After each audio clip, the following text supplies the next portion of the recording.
Welcome back everyone. Welcome to civil services study. UPPCS की test series चल रही है। 133 टेस्ट कंप्लीट हो गए थे। यह टेस्ट नंबर 134 इंपॉर्टेंट होंगे प्रश्न। तो चलिए स्टार्ट करते हैं।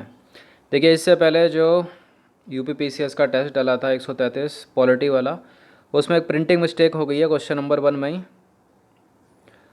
तो उसमें विधान परिषद नहीं है, विधान परिषद की जगह विधानसभा होगा, याद रखिएगा उसको। तो क्वेश्चन नंबर 1 है, जो इससे पहला टेस्ट था उसके क्वेश्चन नंबर 1 की एक्सप्लेनेशन में प्रिंटिंग मिस्टेक है। या तो उसको हटा दिया जाएगा या फिर से एक बार कराकर उसको जो है, वैसे एक बार 2 बार पहले करा चुके होंगे उसको ऑलरेडी। तो चलिए स्टार्ट करते हैं फ़िलहाल मेडाइवल हिस्ट्री के प्रश्नों पर। मध्यकालीन भारत का इतिहास क्वेश्चन नंबर 1 है।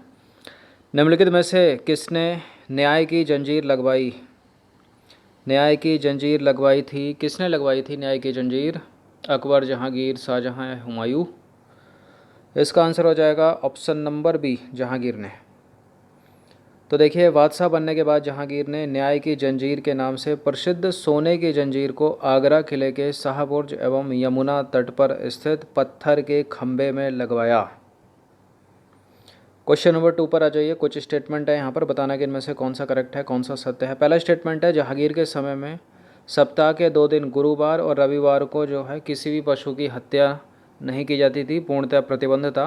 गुरुवार का दिन और रविवार का दिन जहांगीर ने तमगा नाम के कर की वसूली पर जो है प्रतिबंध लगाया था। तो ये दोनों काम जहांगीर ने किए थे, अकबर ने किए थे? देखिए, जहांगीर ने किए थे, करेक्ट है, दोनों के दोनों स्टेटमेंट ही हैं। तो गुरुवार के दिन जहांगीर का राज्याभिषेक का दिन था, वह रविवार को अकबर का जन्मदिन था, इसलिए जहांगीर ने इन दोनों दिनों पशु हत्या पर जो है पूर्णतः प्रतिबंध लगाया था। क्वेश्चन नंबर 3 पर आ जाइए। निम्नलिखित कथनों पर विचार करना है। पहला स्टेटमेंट क्या है? जहांगीर अपने पिता अकबर की भांति उदार प्रवृत्ति का शासक था। जहांगीर ने लोक कल्याण से संबंधित अनेक आदेशों की घोषणा की, जिसमें से एक शराब एवं अन्य मादक पदार्थों की बिक्री एवं विनिर्माण पर प्रतिबंध भी था। बिल्कुल करेक्ट हैं दोनों के दोनों स्टेटमेंट। पिताजी की तरह उदार था। क्वेश्चन नंबर 4 पर आ जाइए। निम्नलिखित कथनों में से कौन सा कथन असत्य है? पहला स्टेटमेंट है, खुसरो ने 1606 में विद्रोह किया था और खुसरो एवं जहांगीर की सेना का मुकाबला जालंधर के निकट भैरोबल के मैदान में हुआ था। इसमें खुसरो की जीत हुई थी। देखिए, पहला दूसरा सही है, तीसरा गलत है। खुसरो की जीत नहीं हुई थी, खुसरो हार गया था इसमें। तो खुसरो एवं जहांगीर की सेना का मुकाबला जालंधर के निकट भैरोबल के मैदान में हुआ था। इसमें खुसरो को पकड़कर कैद में डाल दिया गया और इस विद्रोह में खुसरो जो है असफल रहा था। क्वेश्चन नंबर 5 पर आ जाइए। निम्नलिखित कथनों पर विचार करना है। पहला स्टेटमेंट है, सिखों के 5वें गुरु, गुरु का नाम क्या? गुरु अर्जुन देव ने खुसरो के विद्रोह के समय खुसरो की सहायता की थी और सिखों के 5वें गुरु गुरु अर्जुन देव को जहांगीर ने फांसी दी थी। देखिए, सिखों के कितने गुरु हुए? 10 गुरु हुए। पहले गुरु कौन है? गुरु नानक देव। अंतिम कौन है? गुरु गोबिंद सिंह। इनका सबका नाम आपको पता होना चाहिए, सीक्वेंस से पूछ लेते हैं। दोनों के दोनों करेक्ट हैं। तो सिखों के 5वें गुरु गुरु अर्जुन देव को जहांगीर ने फांसी पर लटका दिया था, क्योंकि उन्होंने विद्रोह के समय खुसरो की सहायता की थी। नंबर 6 है, निम्नलिखित कथनों पर विचार करना। पहला स्टेटमेंट है, नूरजहां का वास्तविक नाम मेहरून निशा था। नूरजहां का वास्तविक नाम क्या? मेहरून निशा था। और दूसरा स्टेटमेंट है, जहांगीर ने मेहरून निशा को नूर महल और नूरजहां की उपाधि प्रदान की थी। देखिए, बिल्कुल करेक्ट है दोनों के दोनों स्टेटमेंट। जो नूरजहां है वो मेहरून निशा ही है, याद रखिएगा। एक प्रश्न पूछा है मैंने आपसे थंबनेल पर, उसका उत्तर अभी मिलेगा आकर। ये करेक्ट है पहला स्टेटमेंट, दूसरा वाला भी करेक्ट है, पहला भी करेक्ट है। जहांगीर ने नूर महल और नूरजहां की उपाधि प्रदान की थी।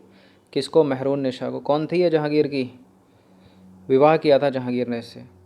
तो देखिए, नूरजहां का वास्तविक नाम मेहरून निशा था। जहांगीर ने अली कुली बेग की विधवा मेहरून निशा से 1611 ईस्वी में विवाह किया और विवाह के पश्चात जहांगीर ने उसे नूर महल एवं नूरजहां की उपाधि प्रदान की। क्वेश्चन नंबर 7 पर आ जाइए। निम्नलिखित कथनों पर विचार करना। पहला स्टेटमेंट है, नूरजहां की मां अस्मत बेगम ने गुलाब से इत्र निकालने की विधि खोजी थी और जहांगीर के दरबार में यूरोपीय यात्री William Hawkins, William Finch, Sir Thomas Roe, Edward Terry, इनका तो नाम जो है याद कर लीजिए, पढ़ लीजिए, रट लीजिए, बार बार ये आए थे, बिल्कुल आए थे। विलियम हॉकिंस भी आया था, विलियम फिंच भी आया था, सर टॉमस रो भी आया था, एडवर्ड टेरी भी आया था। तो दोनों के दोनों करेक्ट हैं। और इत्र भी जो है ना नूरजहाँ ने बनाया ना महरून निशा ने बनाया। नूरजहाँ महरून निशा तो एक ही है। अंजुमन बानो बेगम ने भी नहीं बनाया। किसने बनाया? अशमत बेगम ने गुलाब से इत्र निकालने की विधि खोजी। तो फिलहाल दोनों के दोनों करेक्ट हैं। इसका आंसर क्या हो जाएगा? ऑप्शन नंबर सी हो जाएगा। नेक्स्ट क्वेश्चन पर आ जाइए। क्वेश्चन नंबर 8 है, निम्नलिखित में शाहजहाँ का क्या नाम था? खुर्रम, खुसरो, शहरयार या उपरोक्त में से कोई नहीं। शाहजहाँ का नाम था खुर्रम। क्या नाम था? Khurram, option number A. तो देखिए, अहमदनगर के वजीर मलिक अंबर के विरुद्ध सफलता से खुश होकर जहांगीर ने खुर्रम को शाहजहाँ की उपाधि प्रदान की। क्वेश्चन नंबर 9 पर आ जाइए। निम्नलिखित में से किसने जहांगीर, नूरजहाँ के भाई आसफ खां को झेलम नदी के तट पर 1626 ईस्वी में बंदी बना लिया था? किसने बनाया था? जहांगीर, नूरजहाँ के भाई आसफ खां को झेलम नदी के तट पर 1626 में बंदी किसने बनाया था? महावत खां ने बनाया था। तो महावत खां ने जहांगीर को, नूरजहाँ के भाई आसफ खां को झेलम नदी के तट पर बंदी बनाया था। क्वेश्चन नंबर 10 पर आ जाइए। निम्नलिखित कथनों पर विचार करना। दो स्टेटमेंट है यहाँ पर। पहला स्टेटमेंट है, मुगल चित्रकला जहांगीर के शासनकाल में अपने चरमोत्कर्ष पर पहुंची और जहांगीर ने आगा राजा के नेतृत्व में आगरा में एक चित्रणशाला की स्थापना की। बिल्कुल ये करेक्ट है दोनों के दोनों स्टेटमेंट। इसका आंसर क्या हो जाएगा? Option number C. Sorry for this, ये प्रिंटिंग मिस्टेक है, सत्य होगा यहाँ पर, सत्य है। क्वेश्चन नंबर 11 पर आ जाइए। निम्नलिखित कथनों पर विचार करना है।